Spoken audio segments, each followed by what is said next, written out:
অফিসে যাওয়ার জন্য জুতা পরছিল সালমান। এমন সময় স্ত্রী রেহানা এসে টিফিন ব্যাগটা দিয়ে বলল, ঠিক মতো সাবধানে যাবে, আর দেরি করবে না, সময় মতো চলে আসবে সন্ধ্যা 7টার মধ্যে বলে দিচ্ছি।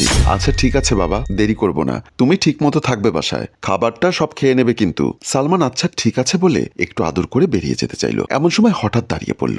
বিষয়টা রেহানা খেয়াল করে বলল, কি হয়েছে, দাঁড়িয়ে গেলে কেন? সালমান একবার পেছন ফিরে বলতে চাইল, কিন্তু আবার ভাবলো কিভাবে যে বলি। তারপর বলল, না কিছু না, তুমি সাবধানে থাকবে, আমি আসি বলেই সে বের হয়ে গেল। রেহানা খেয়াল করলো সালমান মেইন দরজার সামনে গিয়ে আবার দাঁড়িয়ে পড়েছে। এই বিষয়টা বোঝার জন্য মেইন দরজার সামনে চলে গেল। মেইন দরজার সামনে দাঁড়িয়ে সালমান কিছু একটা চিন্তা করছিল। এমন সময় পেছন থেকে স্ত্রী রেহানা এসে বলল, কি ব্যাপার, তুমি এভাবে বারবার দাঁড়িয়ে পড়ছো কেন? কিছু তো একটা ব্যাপার আছে।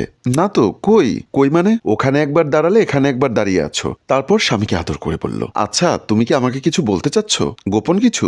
সালমান মনে মনে ভাবলো গোপন কথা বলতে চাচ্ছে। কথাটা ভেবেই কি সুন্দর একটা হাসি ফুটে উঠেছে। কিন্তু কথাটা তো বলা দরকার। আচ্ছা সরাসরি না বলে ঘুরিয়ে বলতে হবে। কি হলো, বলো না কি গোপন কথা? সালমান বলল, তেমন কিছু না, আসলে আমাদের রুমের ভেতর ড্রেসিং টেবিলের ড্রয়ারে 2 লক্ষ টাকা আছে। সামনে তো আমাদের অ্যানিভার্সারি আসছে, সেটা সেলিব্রেট করার জন্য জমিয়ে রেখেছি, তুমি একটু দেখে রাখবে। সত্যি বলছো তুমি? আচ্ছা ঠিক আছে। দুষ্টু, আমাকে সারপ্রাইজ দিতে চেয়েছিলে না? সারপ্রাইজ দেবো ভেবেছিলাম। আর হ্যাঁ, কথাটা কিন্তু কাউকে বলবে না। তোমার পেটে তো, রেহানা রাগ করে বলল, পেটে তো কি, আমার পেটে কোনো কথা থাকে না বলতে চাচ্ছ? হে মাবুদ, 2 বছর ধরে সংসার করছে আমার স্বামী, আমাকে এখনো বিশ্বাসই করতে পারে না। এখন আমি কোথায় যাব? আরে বাবা, বিশ্বাস করি না বললাম কোথায়, কিন্তু তুমি তো কথা পেটে রাখতে পারো না। আমি কি কাউকে কোনো কথা বলি? কাউকে কিছু বলো না? রেহানা থতমতো খেয়ে বলল, সে তো কথার কথা, 2-1টা কথা বেরিয়ে যায়, তাই বলে। আচ্ছা ঠিক আছে, আর রাগ করতে হবে না, আমি তোমাকে বিশ্বাস করলাম, কথাটা কাউকে বলবে না, আসি। রেহানা দরজা বন্ধ করে হাসি মুখে ঘরে চলে গেল। ড্রেসিং টেবিলের ড্রয়ার খুলে টাকাগুলো হাতে নিয়ে বলল, এই তো সত্যি সত্যি টাকা রেখেছে।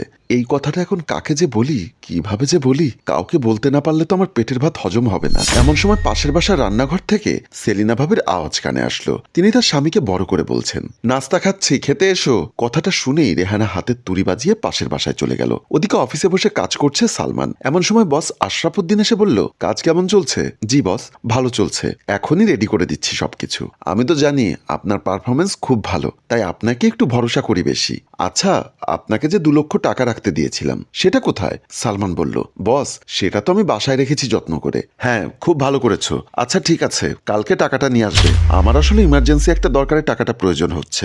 সালমান বলল, অবশ্যই বস, টাকা আমার বাসায় আছে, আপনি বলেছেন যখন আমি অবশ্যই নিয়ে আসবো। ঠিক আছে, তাহলে রাতেই ব্যাগের ভেতর ঢুকিয়ে রাখবে, না হলে আবার মনে থাকবে না। জি অবশ্যই বস, ঠিক আছে, ভালো বলেছেন, আমি রাতেই ঢুকিয়ে রাখবো। পাশের বাসার ভাবির সাথে অনেকক্ষণ ধরে আড্ডা দিচ্ছিল রেহানা। এক পর্যায়ে বলল, আরে ভাবি, 2 লক্ষ টাকা কি কম টাকা বলেন? 2 লক্ষ টাকা যদি এভাবে। 2 লক্ষ টাকা কি হয়েছে ভাবি, চুরি টুরি হলো নাকি? রেহানা গালে চড় খেয়ে বলল, আল্লাহ কি বলেন, চুরি হবে কেন? ভালোবাসে, আমাকে এত ভালোবাসে, বুঝেছেন? আজকে বলল সামনে আমাদের অ্যানিভার্সারিতে নাকি বড় করে প্রোগ্রাম করবে, সবাইকে দাওয়াত করবে, তার জন্য 2 লক্ষ টাকা বাজেট, সেটা এখন থেকেই আমার বাসার ড্রেসিং টেবিলের ড্রয়ারে রেখে দিয়েছে। বলুন তো ভাবি, কেমন পাগল? সেলিনা ভাবি বলল, সেটা তো খুব ভালো কথা, আপনার স্বামী আপনাকে খুব ভালোবাসে বুঝতে পারছি, কিন্তু এত টাকা বাসায় রাখা কি উচিত হচ্ছে? তাও আবার ড্রেসিং টেবিলের ড্রয়ারে? আরে আমি কি কাউকে বলতে যাচ্ছি নাকি, আমি তো শুধু আপনাকে বলেছি। আচ্ছা ঠিক আছে বসুন, আমি একটু চা নিয়ে আসি। ভাবি উঠে যেতেই রেহানা নিজে নিজে ভাবলো, যাক অন্তত একজনকে বলতে পেরেছি, এখন আমার পেটের ভাত হজম হবে। গোপন কথা পেটের ভেতর চেপে রাখাটা আমার একদমই ভালো লাগে না। এদিকে রাতে সালমান বাসায় ফিরে ড্রেসিং টেবিলের ড্রয়ারে যেখানে রেখেছিল সেখানে টাকাটা খুঁজতেই খুঁজে পাচ্ছে না। রেহানাকে জিজ্ঞাসা করলো, কি ব্যাপার, আমি এখানে টাকা রেখেছিলাম, সেটা কোথায় গেল? অন্য রুম থেকে রেহানা বলল, একটা জিনিসও কি ঠিক করে খুঁজে পাও না? টাকা যেখানে রেখেছো সেখানেই থাকবে, টাকা কোথায় যাবে?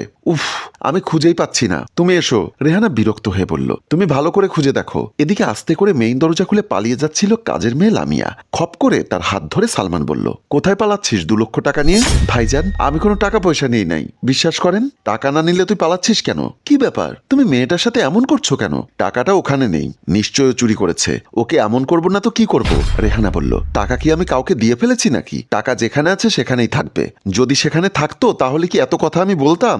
ওকে জিজ্ঞাসা করো কেন পালাচ্ছে। রেহানা বলল, কি ব্যাপার, তুই আমাকে না বলে কাজ শেষ করে বাসায় যাস না, সত্যি করে বল, না হলে কিন্তু। লামিয়া বলল, আচ্ছা ঠিক আছে, আমি বলছি, আমি জানি কে চুরি করেছে, কিন্তু আমি চুরি করিনি, বিশ্বাস করুন। তুই জানিস? তাহলে তাড়াতাড়ি বল, না হলে কিন্তু তোকেই পুলিশে দিব। ভাইজান, আজকে সকালে ভাবি যখন পাশের বাসা থেকে এসে গোসলে গেল তখন মফিজ দরজায় টকটক করলো। লামিহা দরজা খুলে দিতেই বলল, কেমন আছে আমার পাখিটা? কি করছে? আরে তুমি এ সময় এসে গেলে কেন? আমার এভাবে হাত ধরছো কেন?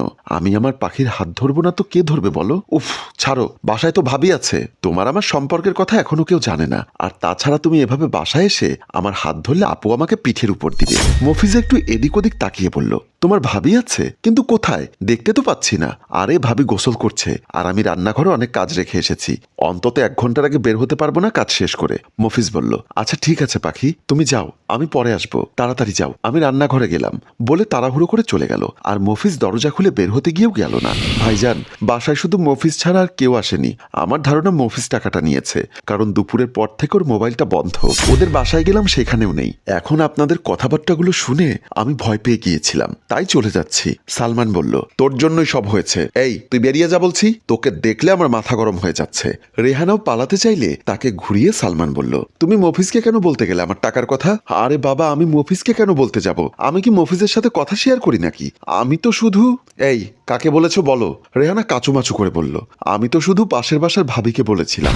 সালমান উত্তেজিত হয়ে বলল, কিন্তু তুমি তো আমাকে বলেছো কাউকেই বলবে না। আরে বাবা, আমি তো কাউকেই বলিনি, শুধু ভাবিকে বলেছি। ভাবি তো আমাদের কাছের মানুষ। তুমি তো বলনি যে কাছের মানুষকে বলা যাবে না। ওরে পাগল, ওরে গাধা, আমি এখন আমার বসকে কি বলবো? বসকে কেন কিছু বলতে হবে? এবছরে অ্যানিভার্সারি, ছোট করে করলেই হবে। সালমান বলল, টাকাটা আমার বসের, তিনি আমাকে রাখতে দিয়েছিলেন। আর তোমাকে অ্যানিভার্সারির কথা বলেছি যেন যত্ন করে রাখো। আর তুমি? সরাসরি আর জীবনেও কোনোদিন কাউকে কোনো কথা বলবো না, প্রমিস। আবার কাউকে? না না, এবার কাউকে মানে পাশের বাসার ভাবি কেউ না। প্রিয় ভিউয়ার্স, আপনার পরিচিত এমন কোনো ব্যক্তি আছে কিনা যে পেটের কথা পেটে রাখতে পারে না? অবশ্যই আমাদের কমেন্ট বক্সে জানাতে ভুলবেন না।